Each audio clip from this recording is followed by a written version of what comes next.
it's me Yogi here and I'm back with my new video. If you guys new on my channel, please like, share and subscribe my channel. Don't forget to subscribe my channel and press the bell icon to get notifications.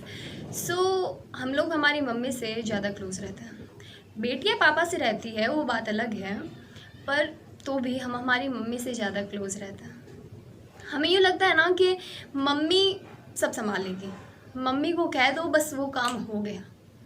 पर उस काम के पीछे जिसका हाथ होता है ना, शायद वो अपना क्रेडिट नहीं पा पाते हैं। मैं पापा की बात कर रही हूँ। हाँ, मैं भी यही कहूँगी कि मम्मी पर बहुत लोगों ने लिखा है, पापा पर नहीं, पर ठीक है, बेटियों के लिए तो पापा किंग होता है, किंग।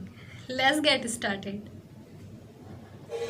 वो उठ जाते हैं मेरे उठने से पहले और मैं सो जाती हूँ उनके आने से पहले।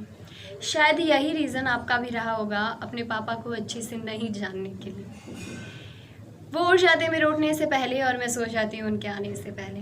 और जब कभी मिल भी जाते तो मुझे यूँ लगता था कि गुस्से में रहते हैं, पर उस समय मैं समझ ही नहीं पाई पापा के मन की आवाज़ को, उनके गुस्से वाले प्यार को। और बचपने में मैंने एक दिन हिम्मत करके माँ से पूछ ही डाला कि पापा इतना गुस्से में क्यों रहते हैं।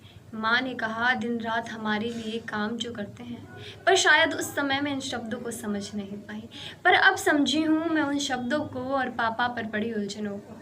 अब पता चला कि माँ इतनी प्यारी क्यों लगती है, क्योंकि ज़रूरत से पहले तैयारी जो रखती है। पर जब सोचा मैंने कि उस तैयारी का सामान कहाँ से आता है, तब पता चला कि वो जो हमसे पहले उठ जाता है, केवल उसी के कारण ये सब हो पाता है। कभी सोचा है हमने कि माँ को कही हुई हर छोटी से छोटी बात, हमारी इच्छा, हमारी ज़रूरतें पापा तक कैसे पहुँच जाती थी?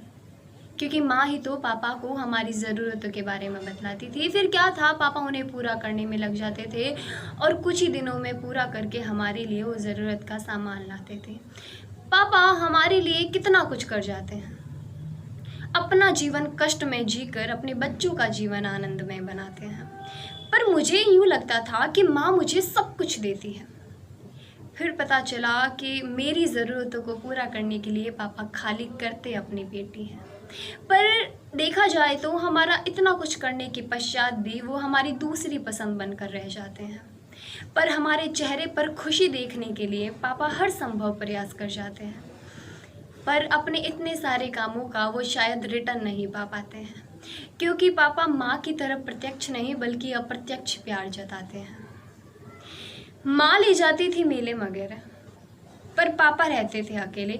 उस समय हमें यूँ लगता था कि पापा हमें समझते नहीं हैं, पापा हमारी खुशियों को समझते नहीं हैं।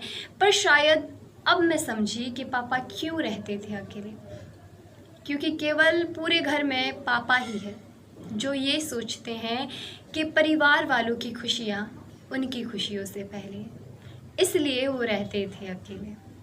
ऐसा कुछ नहीं था कि वो हमारे साथ बाहर घूमना नहीं चाहते थे। पर खैर, अब मैं समझ गई कि वो उठ जाते मेरे उठने से पहले और मैं सो जाती हूँ उनके आने से पहले। इसके दरमियान वो जो कुछ भी करते थे वो हमारे लिए करते थे। इसीलिए थैंक्स पापा।